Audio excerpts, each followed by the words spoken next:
Welcome to Qualified Opinions, where we test the ideas and limits, the knowns and known unknowns around freedom and order in contemporary politics and society. We invite you to listen as we engage with leading and emerging thinkers across disciplines and issues who will sharpen our thinking on the topics shaping our discourse.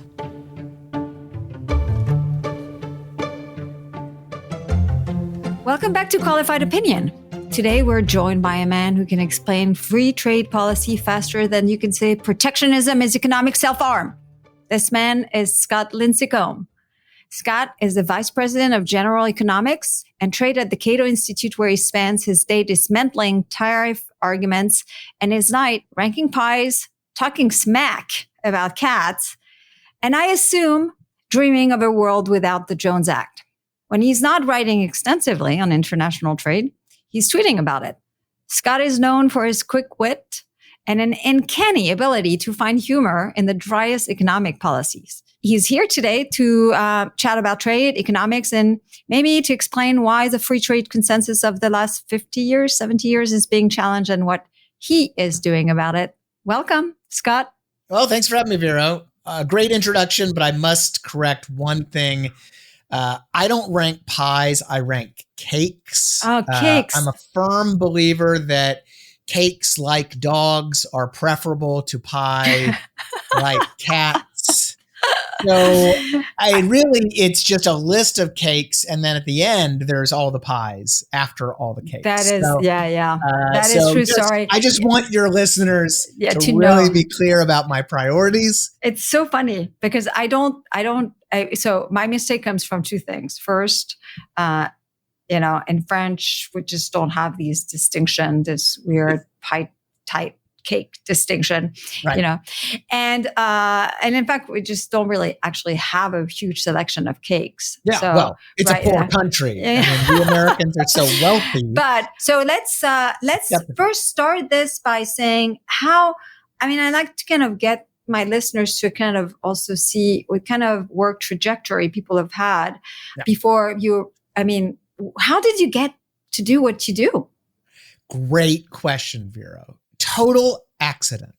And this actually, when I talk to younger groups like college students or whatever, this does come up occasionally. And I think it's a pretty great life lesson if I do say so myself. I graduated from college. I went to the University of Virginia. And really, the only thing I knew was that I wanted to go to law school, but not right away. And I was kind of floating around in May of 1998. That's how old I am. With no job lined up, and kind of just ended up in Washington as I thought, oh yeah, policy, that seems like a good idea, right? And a friend of the family recommended that I check out Cato and apply for an internship. And I checked out Cato. I really didn't know nothing about it. I was not a great student in college, which is an understatement.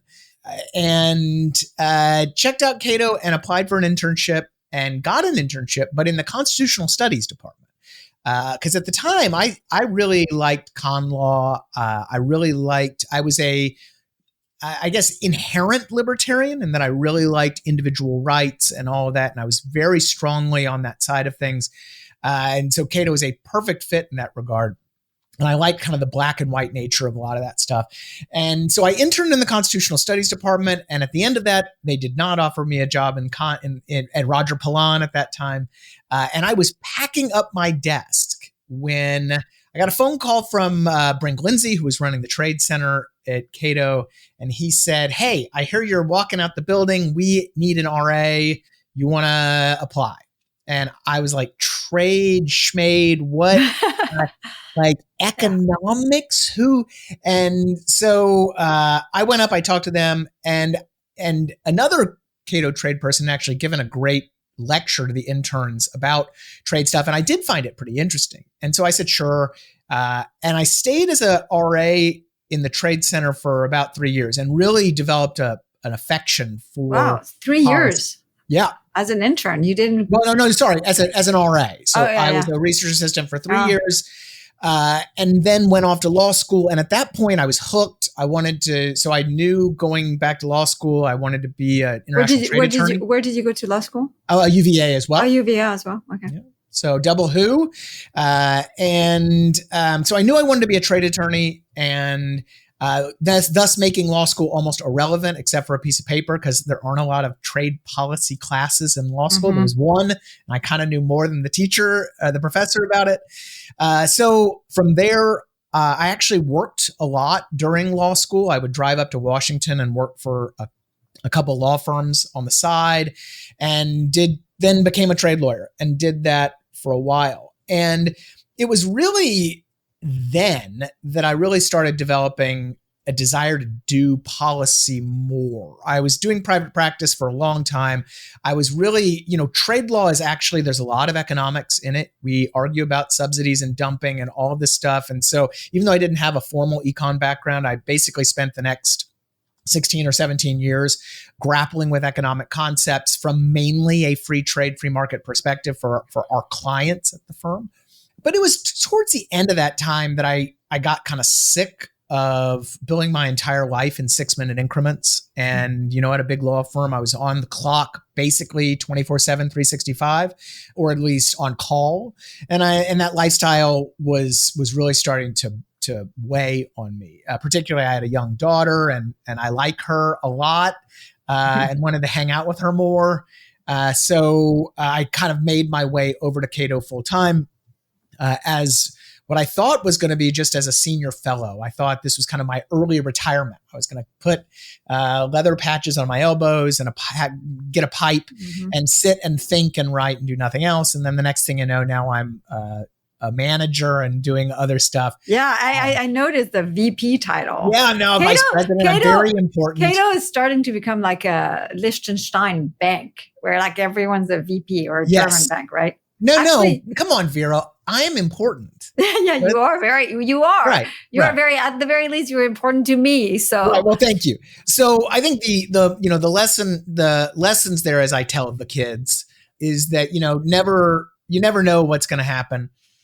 And life can take a lot of twists and turns, even for beer swilling college dorks like me who had no idea about any of this stuff, and now dive in headfirst. Even in my off hours, I like to read and talk about this stuff. So it's pretty cool. No, yeah. I mean, it's very clear from your Twitter feed that you spent just pretty much all of your time thinking about these things. And the thing that's kind of interesting, right, is like, it's not that trade wasn't important before 2015. No. It was, but it was kind of there were like moments when there were trade agreements that are being signed that kind of came in the news, but it's not as if there were a lot of just really big fight, because the consensus was that ultimately kind of a baseline of more free trade rather than less was better. And that was kind of understood, even if in practice we didn't live in a free trade world. But then you kind of made that transition like as basically everything was shifting. And at Cato, you launched the globalization project. And I was like, I went this morning to look, and there are about 34 essays, right? And there's some videos, multimedia features. The latest one are actually kind of, it's interesting. It's like a defense of it's against world government, but from a different perspective, because part of, obviously, you and I have been called, globalist and and market fundamentalists and all of that stuff. But so can you tell us, so obviously we've been fighting since Trump came into office. It really changed the landscape on that front.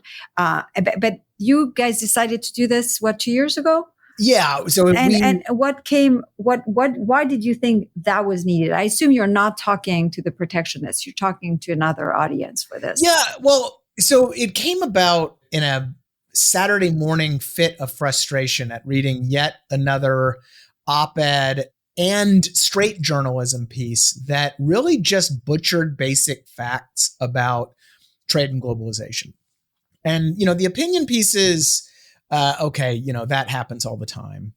But it was the straight journalism piece that really had me concerned, that the conventional wisdom regarding things like the China shock and deindustrialization and free trade benefiting the poor and the race to the bottom, all these concepts that, the economics profession, even though being a bit more skeptical of kind of free trade generally, was still very solidly in support of, or on the free trade side of things, right? And yet more and more we were reading in the press things that were just objectively wrong or just wildly misunderstood, like what the WTO, World Trade Organization, does, right? Mm-hmm. So I went to Cato's president and said, look, I really think there's a need for a getting back to basics project that does a couple things. First is just simply provides a library of easily accessible resources for allied thinkers, educated normies, Hill staff, and journalists to just understand the basics about like what is comparative advantage, what is the World Trade Organization, how do tariffs work, what does the economics literature say about tariffs, what is the race to the bottom, so forth and so on. Right. So to really just say for anybody who wants it, I want to read 4,000 words on how tariffs work. And boom, you have a pretty easily accessible piece on that. And it's not going to be 50 pages of dense academia, style stuff. It's going to be a pretty easily accessible thing. So that's the first thing. The second was to help people understand better what quote unquote globalization is and what it isn't. Because so often in the press and especially in the op-ed pages, globalization is talked about as this top-down thing that was just thrust upon an unwitting working class around the world, right? Like Milton Friedman and Larry Summers were in some sort of laboratory in Davos and in the 90s. And they said, you know what? Let's make globalization and let's thrust it upon everybody, of course, with evil corporate backing, right? And neoliberal backing, right? But that's nonsense. I mean, the fact is that globalization is something that's been around since the dawn of recorded history. We have evidence of long distance trade. As Adam Smith and others have said, trade is a fundamentally human thing. Sometimes it just so happens to cross political borders, but humans have been engaging in this type of stuff forever. The only big things that have changed are technology. So, containerized shipping and all these other things have made, and digital trade and the internet have made trading easier.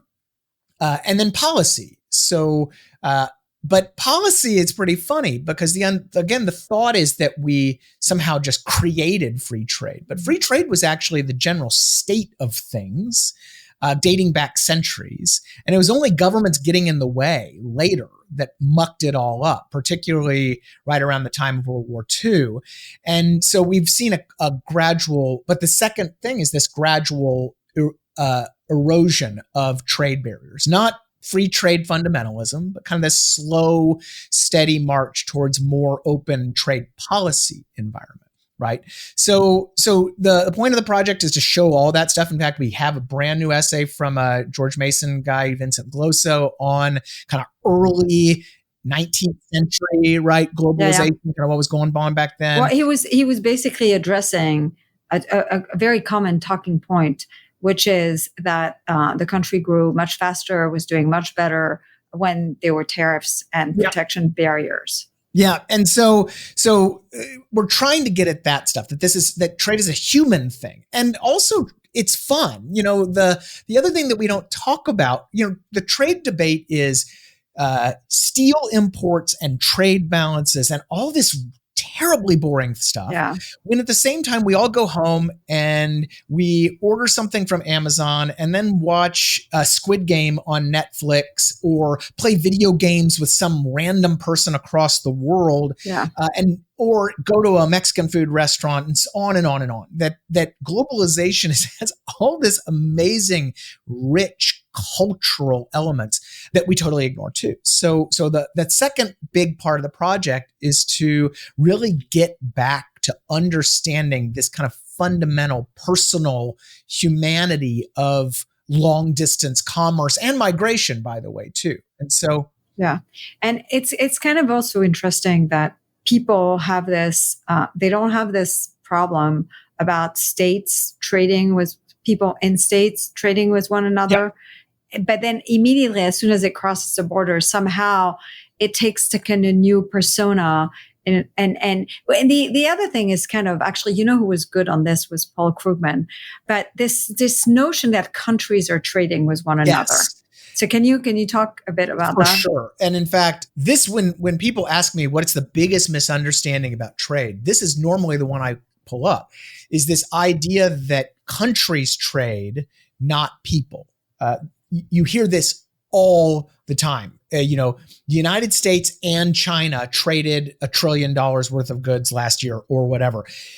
And the reality is, of course, that only a tiny sliver of all trade is between governments and states, that the vast majority of it is people in two different places. And of course, working at companies and the rest, doing a lot of this trade. I mean, heck, a lot of our trade today is within the same company, just with two locations. So it's intra-company trade, right? So this idea that you have a Team America and a Team Japan, and they're on like a basketball court, right? And we're rooting for Team America. It's utterly nonsensical, because in reality, again, commerce is this web of billions of individual actors acting independently of each other in real time across all sorts of different methods, right? Goods, services, digital, you name it.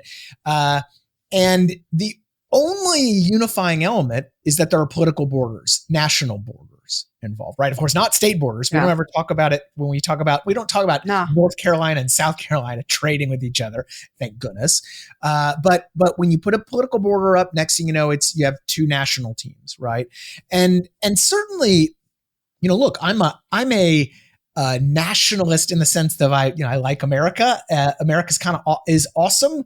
I certainly do policy to benefit people in the United States, but when you make trade this kind of zero-sum battle or a game of nations, you lose so much, because, of course, one person's commerce can indirectly affect another person. I mean, if you have two gas stations on a random street corner, right, and you decide to patronize one of those gas stations, I mean, you're indirectly, right, harming the other because you're denying them your business. But never would anybody say, aha, you are hurting America by going to that other gas station, right? And yet, again, when we talk about trade all the time, we talk about my purchase of a good from not just China, by the way, Mexico, India, Europe, whatever, is somehow harming a competitor of whatever I'm buying in the United States, which is kind of crazy. And of course,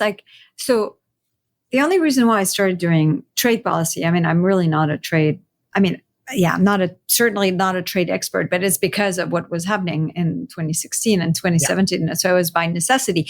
And I was learning as I was going. And one of the things that I learned was how much of our imports are actually inputs. Yeah, right. I mean, it's just like the way we talk about our trade deficits and our trade with other country is actually, it make it sound as if all it's doing is like we're bringing in these things that are just really hurtful, and they're just helping consumers, but consumers as opposed to producers, who these are the people we should be helping, and yet that's totally incorrect. No, and it gets back to another huge fallacy about trade and globalization, is that imports are anti-worker, and thus protectionism is pro-worker. No, protectionism is pro some workers, maybe at least in the short term, right? If you put tariffs on steel imports, you're going to help about 80,000 steel workers, right? They're going to have a captive market. They can charge more, get a few more jobs, right? The problem, of course, is that you're harming workers in every other industry that consumes steel, which, oh, by the way, outnumber steel workers by about 70-1, right? In the United States. So protectionism is not pro-worker in any way. And that's kind of just a static thing, right? It ignores also the fact that the money we consumers save, or that consuming companies save on imported inputs, but the money we save on buying imports isn't set on fire. It isn't buried in our backyards. It's saved or invested or spent mainly on other American things, right? So if I save, say, $50 buying a imported pair of blue jeans instead of a fancy boutique-y made in America pair of blue jeans, that $50 gets put elsewhere into the U.S. economy. I go treat myself to a massage, or who knows, right? But then, of course, companies are doing that too. Companies are taking those savings. They are investing them either in their own companies, or they're doing other things with other companies. They may be raising wages or hiring more people. Exactly. Or Innovating. passing them on to consumers and helping families stretch their budgets. There's a million different things, right? And so when we talk about trade in this very weird nationalist zero-sum mindset, we ignore all of that nuance. Yeah. The other thing that I learned was there's just this glorification of exports.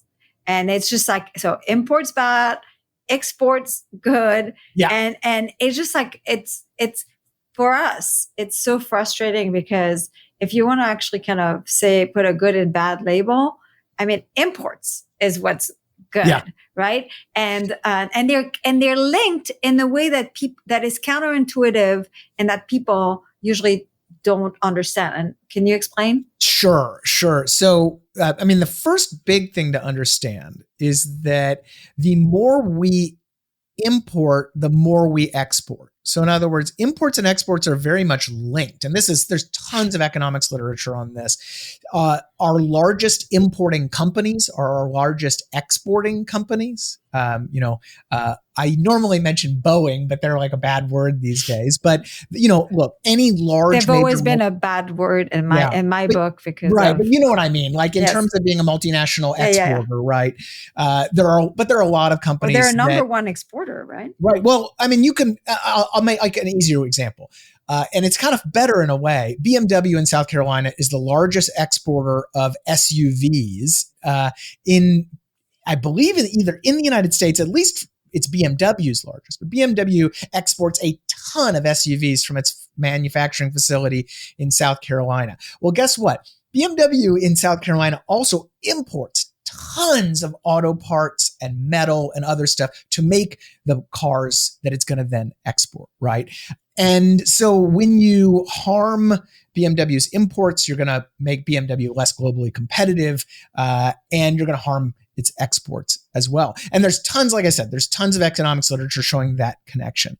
The other big thing that people don't seem to understand is that when you put tariffs on imports, you tend to raise the value of the US dollar. You tend to make the dollar stronger. We don't need to get into really wonky details of that. But what happens when the US dollar appreciates is that American exports can become less competitive overseas. And so again, there's a linkage there between tariffs and exports because of currency movement. So you put those things together, and what you see again and again, both theoretically, empirically, and anecdotally, is that more tariffs don't somehow magically boost exports. They actually decrease exports. And thus, at the end of the day, tariffs are a terrible mechanism for affecting the trade balance, because the trade balance is mainly driven by these big macro factors, savings and investment flows. But beyond that, tariffs actually do those things I mentioned: raise input costs, appreciate the dollar. And at the end of the day, countries with high tariffs don't suddenly have amazing trade surpluses. They don't suddenly shrink their trade deficits, at least in the long term. You might have some short-term stuff, and nobody gets any of that, right? And you actually hear this all the time today from the kind of nationalist right that to fix the trade deficit, we just apply a bunch of tariffs. And I mean, I just don't. It's frustrating, I'll put it that way, because there is so much literature documenting that this just doesn't work. And not just theory. This is empirically proven over and over again that when you increase tariffs, you don't get a major shift in the trade deficit, and so it becomes, I feel like I'm saying the same thing over and over and over again. But, look, the fact is that since they keep saying it, I guess we have to keep responding. Yeah. And it's just kind of, again, it's like amazing. Even if in the world of free traders, this glorification of exports is real. And in fact, you see it in our trade agreements, right? Right. Trade agreements, embedded in them is this idea that basically we are willing to be subjected to your imports so we can have access to your markets for our exporters. It's like even the way we do those trade agreements, right, if we ever going to do ever some again, but it's embedded this notion that exports are just really why we trade. Yeah, in fact, I wrote a few pieces on this years ago about, and this was before Trump came along, basically saying the way we talk about trade is self-defeating, or maybe self-defeating, because we're essentially, when we implement trade agreements, we're essentially teaching the public, to the extent they're paying attention at all, that export's good, import's bad. It's like you said, trade agreements are inherently mercantilist. When we lower our import barriers, we're making a concession. And that's literally what it's called. It's a concession. Yeah. And when we open a foreign export market, that is the victory. That's the what we win, and the import liberalization is the price we pay. Now, economists know that's nonsense, and I think even kind of more policy or political folks that are intellectually honest, they understand that that's not true. But effectively, we did this for political economy reasons, right? That reciprocal trade agreements, so reciprocal tit for tat, I open my market, you open your market, everybody lives happily ever after, were a political tool. They were not an economic tool. The reality is that policymakers back a long time ago understood that really the only way to get trade agreements or trade liberalization, they thought, especially through Congress, which is of course very myopic, very focused on insular domestic interest, constituent interests. The way to do that is to offset protectionist pressures from import competing companies and workers with export oriented industries like agriculture in particular, right? So what they said was, look, we know the economics, we get it, but the only way we're going to get trade liberalization passed by Congress, and they have the constitutional authority over that, or at least they did until recently. That's another story. The only way we're going to do that is we're going to do reciprocal deals, and it worked. Look, I mean, to their credit, you got the WTO agreements, you got NAFTA, you got a lot of trade liberalization via those reciprocal deals. But as we've at Cato have argued for a long time, the fact still remains that these reciprocal trade agreements and the way that free traders themselves talked about trade, exports, tended to teach the public that that's all you should care about. And oh, by the way, the trade balance is going to be your scorecard, right? People used to say, look, the US-Korea FTA is great because it's going to reduce our trade deficit with Korea, which is the most economically moronic statement. But again, they were trying to sell this politically. Now, in the long term, is that the right thing to do? Well, I don't know. I mean, did it cause our protectionist moment or whatever we're having right now? Probably not, but it certainly didn't help. Yeah. So, I mean, another thing, and maybe it's a bit too geeky, I kind of we tend to talk about how free trade is going to bring in more jobs. Yeah. And protectionism is going to kill jobs, when it just also, I mean, it's also, I think it's a double-edged sword. Yeah. I get why we do that, when actually the reality is probably more terrifying on the protectionist side. Right. Yeah, I always tell a story of working for a political campaign. This was before I was at Cato full time. I did some of this stuff on the side when I was a lawyer, and we were talking about free trade stuff, and the political side. So not the wonks, but the politicos said, "Okay, yeah, this is great, but we need a jobs number. I need a number of jobs that this trade agreement is going to produce, American jobs this is going to produce." And immediately we're like, that's not how it works, right?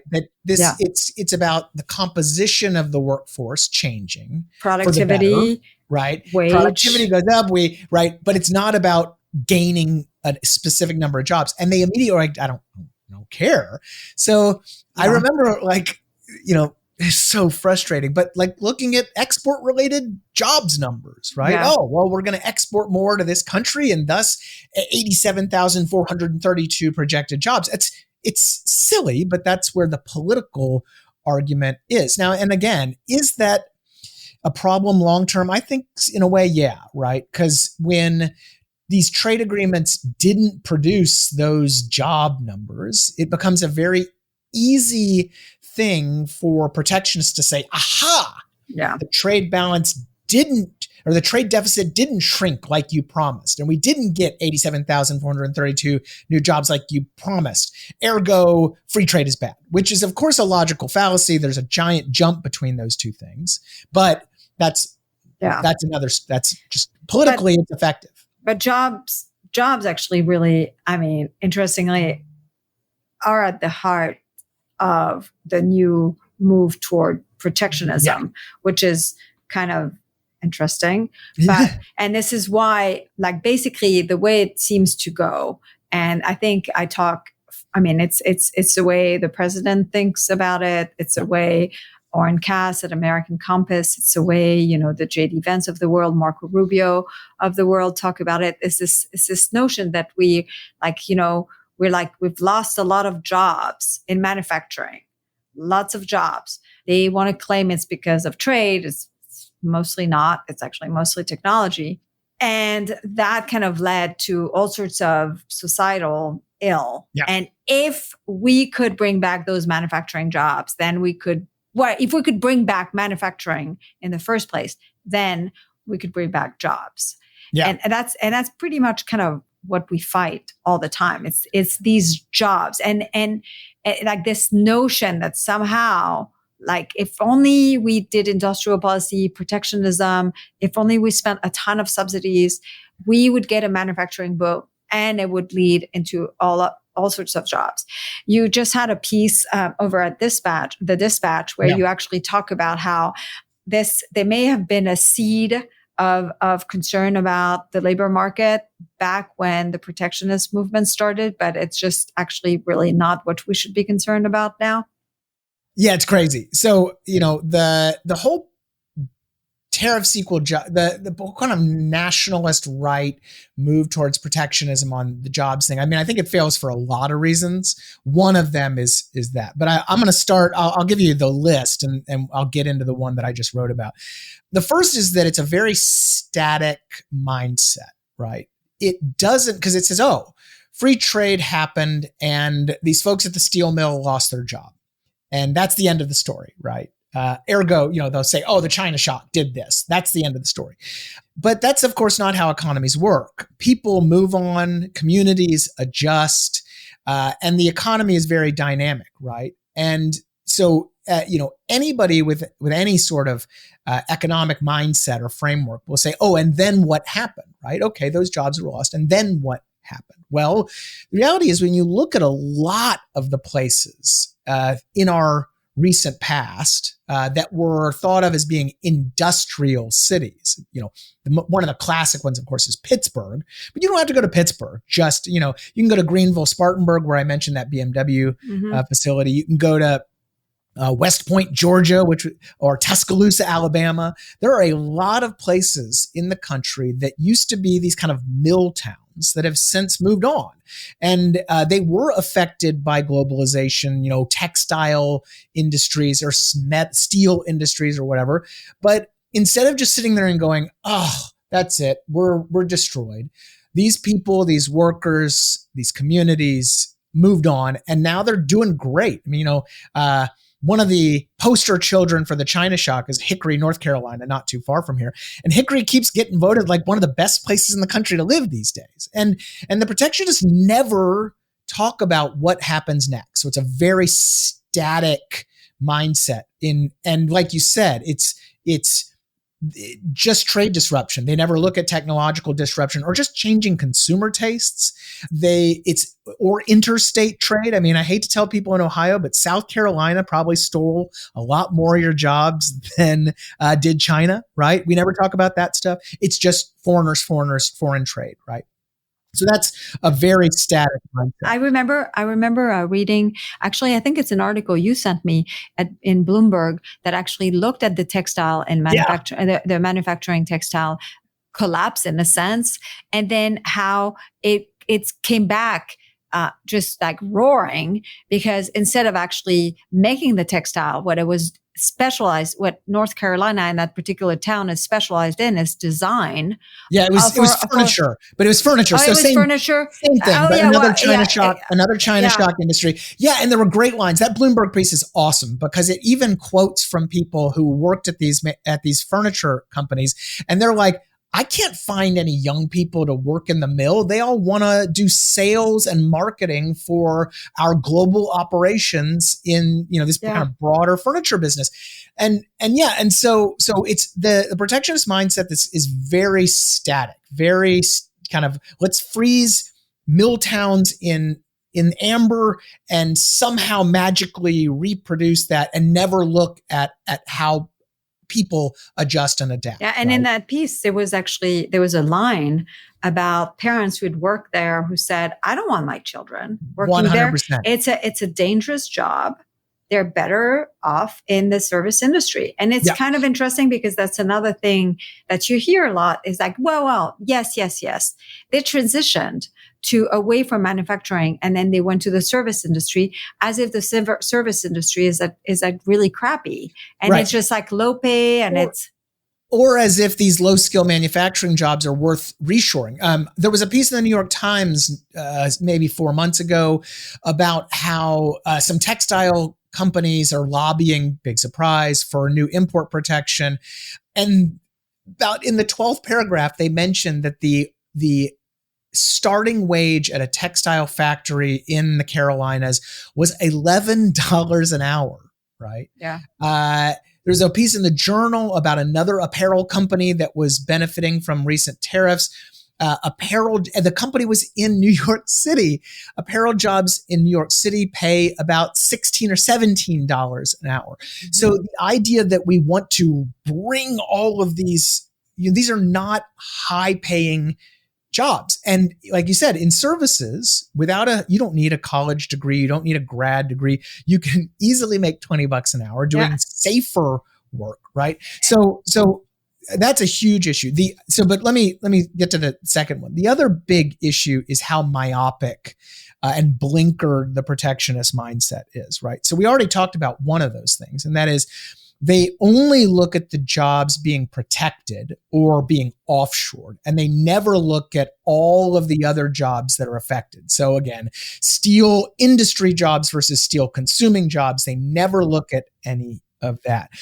But the other really big thing is they don't look at what's going on in the broader workforce and the broader economy. Because, the most intellectually honest arguments for trade and economic openness generally are that it's kind of part of this special sauce that we all agree to, that's part of this kind of to have an open and dynamic society that produces kind of lifts all boats over a long term, right? It's kind of the price of admission for living in a prosperity society. And so if you look at the kind of macro level, so let's not look at textile worker jobs or even steel consuming jobs, but let's just look at the median American worker. And this goes back to what I was looking at in my dispatch piece. So the median American worker since the early 1990s has seen inflation-adjusted wage gains of around 40%. If you split it between men and women, men are still getting around 35%, give or take, a few points. Women have even better, about 50%.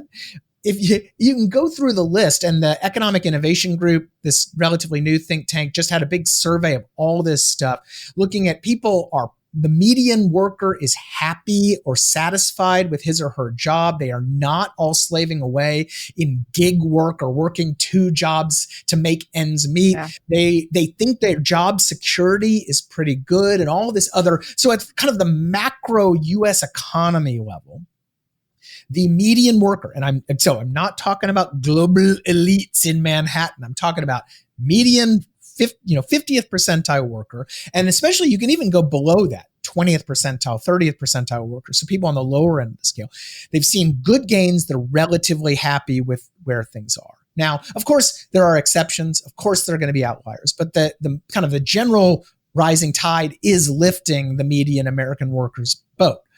But the second big thing is, a lot of this talk from the protectionist right, but also the left too, seems to be stuck in a different labor market era, mainly post-Great Recession. Look, the Great Recession sucked. There were years of labor market slack, meaning we had a lot of unemployed people and things were generally crappy. But the fact is that really shifted in around 2014, 2015, and has been on a wicked tear for a decade. I mean, take the pandemic, you went, of course, things got bad during the pandemic, but you look over that period and it's been good. And if you take out then the Great Recession, again, you can go back to the 90s and it's been good for the median worker. And then the other big thing though, is if you look at the native-born workforce, the fact is we're dealing with an era of a declining native-born working age population. That population, so native-born working age, and I'm not talking about in the workforce, I'm talking about born bodies in the country, native-born, have basically flatlined in the last 10 to 15 years. So for a growing economy that still needs workers, we should be talking about immigration, productivity, so needing more robots, and how to deal with a potentially shrinking labor force, potentially shrinking population, and all of the issues that come from that. And also a labor force, it annoys me, but a labor force that works much less. Yeah, right. And so, because again, we're getting older, there's been a lot of early retirements as well. People are pretty satisfied with their stock holdings and their housing values or whatever, and they're dropping out and retiring. So you put this all together, and it should be absurd publicly to be talking about ways to further restrict labor supply, but yet the protectionist, nationalist, nativist side of things, that's all they want to do, is they want to deport millions of potential workers. They want to, of course, shut down the borders. They want to close off trade, when the far more salient challenges are on the exact opposite side of the spectrum. And yet again, it's like you created your narrative in 2014. This is again protectionist right. And have just not updated your priors. That's it. That's my script. And there we go. And so it's interesting because Senator Rubio, who used to be a free trade guy, who used to be a free market guy, who, I guess it wasn't very deep, but nonetheless, he's been making the case, for industrial policy. Yeah. and central planning effectively. And it's all in the name of the common good. And it's all in the name of workers and their family and the good life. And it's all centered around this idea that manufacturing jobs are good. And also this belief that he won't be making the same mistakes that the Biden industrial policy is making, which of course, you and I, it makes us laugh. But the thing that's the most interesting about this obsession with manufacturing is that the decline in manufacturing, 2/3 of it roughly is innovation, right? Yeah. It's labor savings, innovation that were adopted, making workers much more productive, which is also why actually the manufacturing workforce, which is pretty small, and I think peaked as a share of the economy in 44? Is that correct? Yeah, it was in the late 40s. Yeah, and so it's actually it looks very different than the manufacturing force of 70 years ago, because it's actually fairly high skills because you go to a steel plant now, it's clean, it's all automated, it's much less dangerous, and this is why it also commands much higher wages than it used to. Right. And so they're talking about they're thinking about these men who've dropped out of the labor force, because the other thing is who do you think needs employing? When you look at unemployment rate, it's so low, right? I mean, it's not as if there's tons of people clamoring, give me a job, give me a job, give me a job. But also you look at what really manufacturing jobs are like today. And if you want to address the problem of men who have dropped out of the labor force, it's still I just don't know how you make it work. There's an incredible disconnect between ends and means in a lot of this stuff, right? Because I think that even, optimistic folks like me can fully acknowledge that there are certain segments of the population and the labor force that are having issues in the current modern U.S. economy. Young men without a high school degree. Right. Mm-hmm. Now, that's a pretty small share of the entire workforce, by the way. But yes, we can acknowledge that's an issue. You could also say older workers that maybe are at a point where learning new skills becomes difficult. Okay, there's a potential issue with some of those workers as well, right? So, okay, we acknowledged some of those issues. The problem is that the solutions offered don't really get you anywhere, because you're not going to have guys who are 55-year-old steel workers suddenly going traveling to Arizona to work in the TSMC fab that got a bunch of industrial policy subsidies, right? That's not realistic. Meanwhile, there's and like you already said, I mean, $11 an hour textile job is not going to support a family either, right? So meanwhile, the folks that are preaching all of these things are not thinking about and advocating policies that actually would help these folks, right? You don't see any focus on education, broken K-12 education system, broken higher education system, student loan ridiculousness. I mean, you can go down the list, right? We're not talking about education. We're not talking about, like you said, productivity and those types of issues.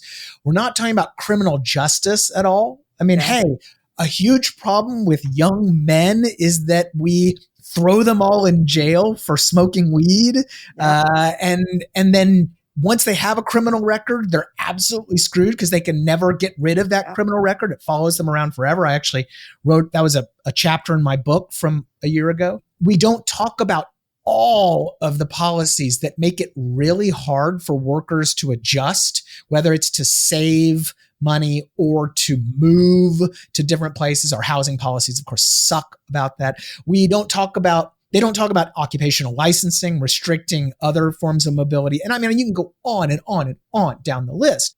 And then in our inflationary moment, of course, they don't talk about lowering costs, right? I mean, tariffs increase costs, right? You put a tariff on steel, you increase the price of steel. That's the whole point. You put a tariff on lumber, you increase the price of lumber, so forth and so on. So it's this really bizarre disconnect between identifying where they do identify a real problem.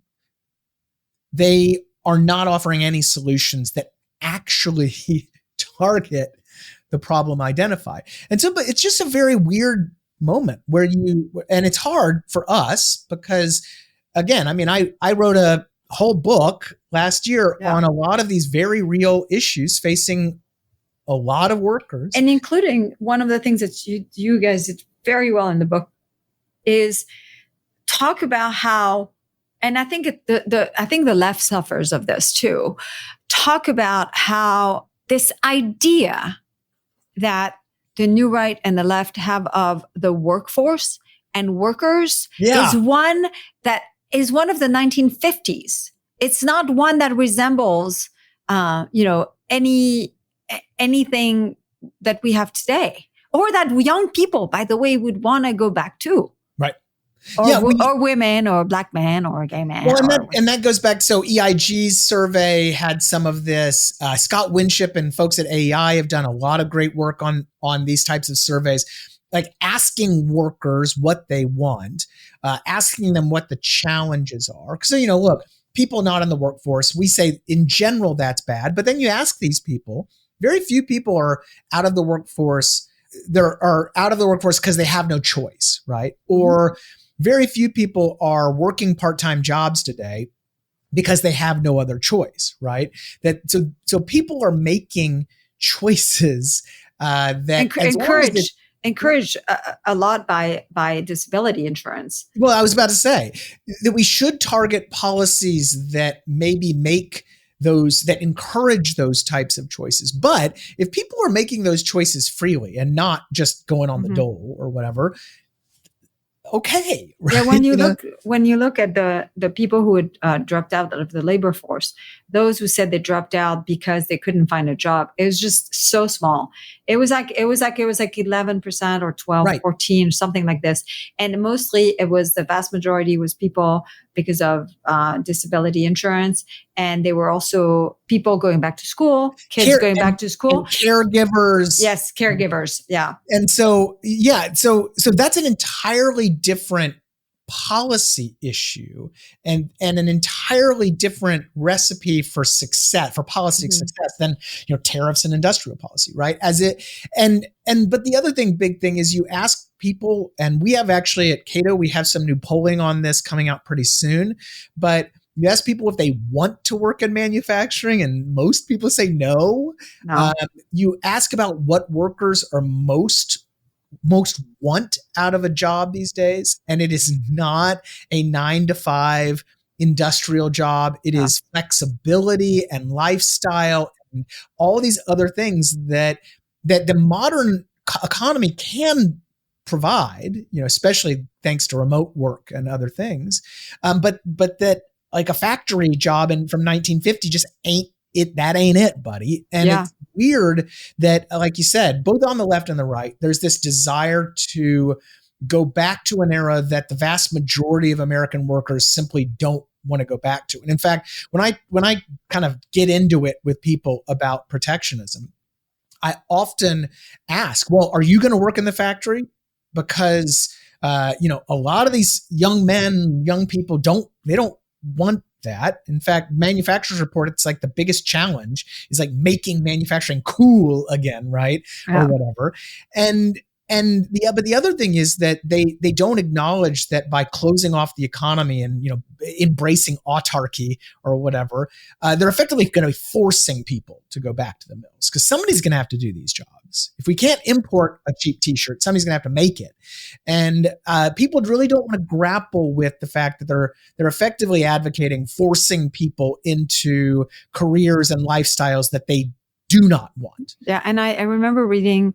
And again, I may have actually found it on your Twitter feed, but like, if there's kind of a manufacturing sector that looks very much like what it used to, I'm sure it has modernized, is shipyard work. This is a very, very hard work. I mean, you still have to wear steel-toed boats and stuff like this. And the title of the article was "Shipyards Have a Fast Food Problem," and it was basically. It was beautiful because it was talking about how hard these jobs were still actually much closer to what they were in the 1950s and 60s and 70s, hard worked, were having a problem because people would rather go work in the service industry and fast food industry, which of course, people like Oren Cass will tell you the service industry is terrible, terrible, terrible. And yet this is a choice that young people today make all the time. And oh, by the way, this is not a purely American issue. There was a fantastic piece in the journal now, probably a year ago.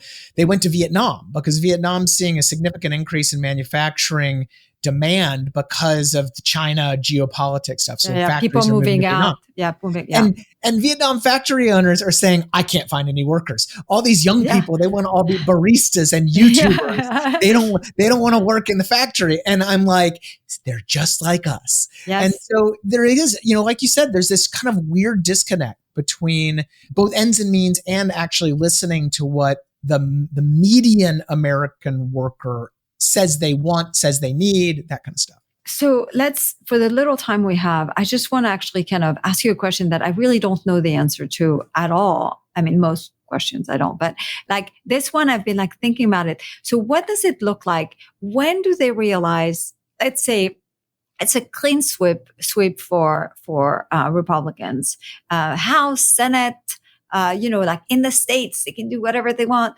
They implement whatever it is industrial policy they want to implement, which is very unclear what that means. Apart from tariffs, just not actually, green energy. Yes, other stuff. It's just very unclear what it means. I don't actually think they themselves know what it means.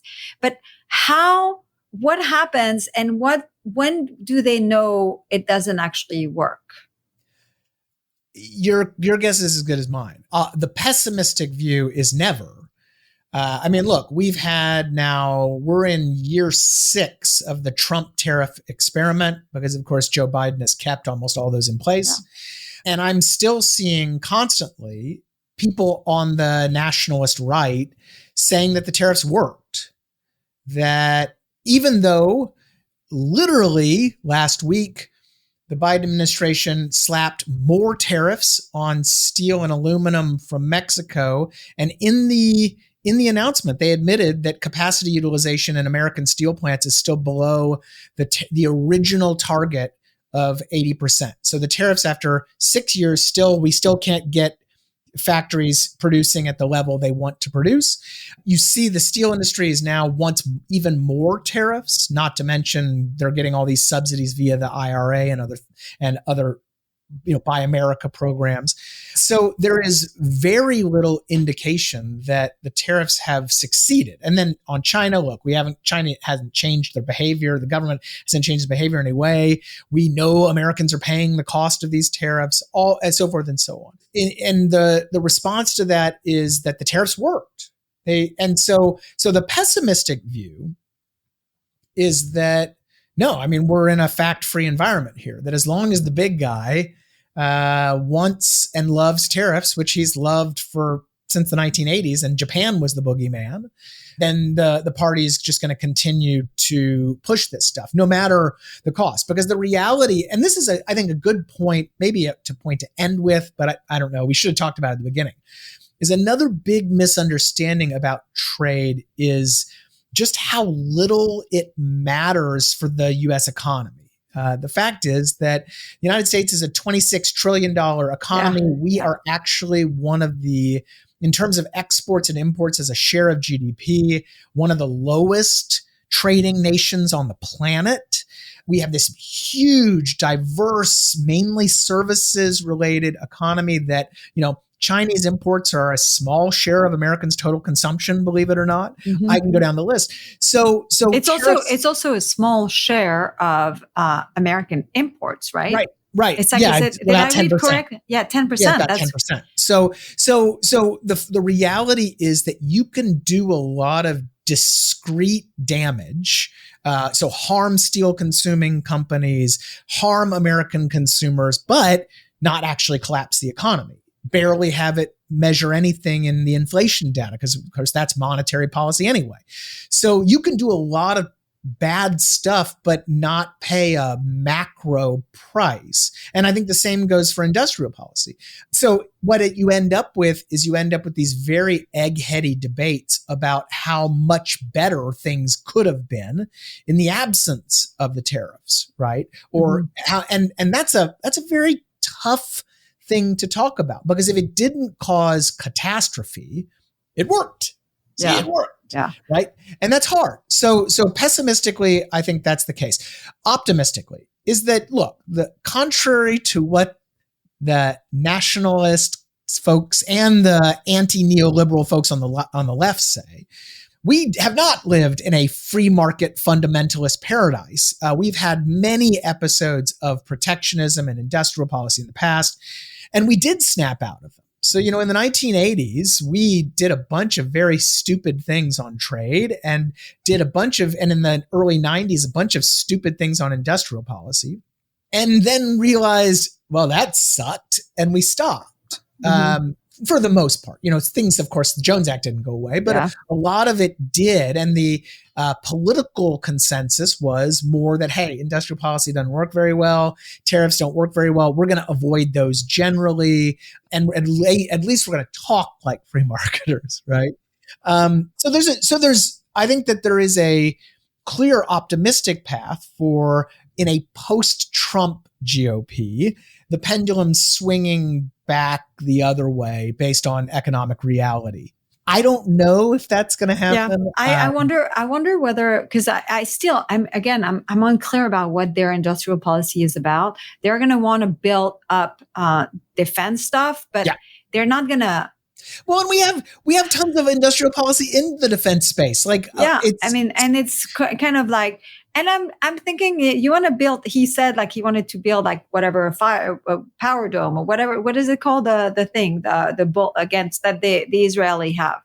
Oh, Iron Dome. Iron Dome. I'm like, just be my guest. Right. I mean, be my guest. At least this is defense, not offense, military. Right. So, and if that's what we get from their industrial policy, I'm like, wow, okay, what, I mean, it's kind of, but I just can't really quite see what it is. They're gonna continue, just kind of try to give money to car companies or whatever, really, but they're already doing that. Yeah. I mean, it's hard to say beyond the tariffs. I mean, look, Trump tried to turn Kodak into a pharmaceutical company. That was industrial policy. That worked great. Yeah. We did have, Foxconn, that debacle. Yeah. We had the Lordstown Motors debacle.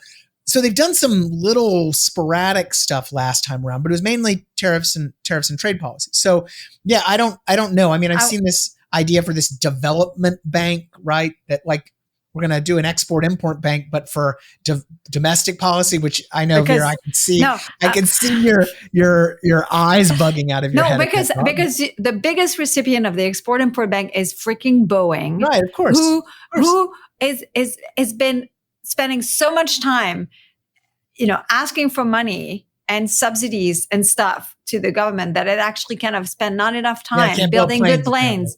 Right. So, I mean, it's just really, you want to do that again? It's nonsense, but we're going to have to, end here. Thank you so much. This was fun. Sure. And let's, don't give up the fight.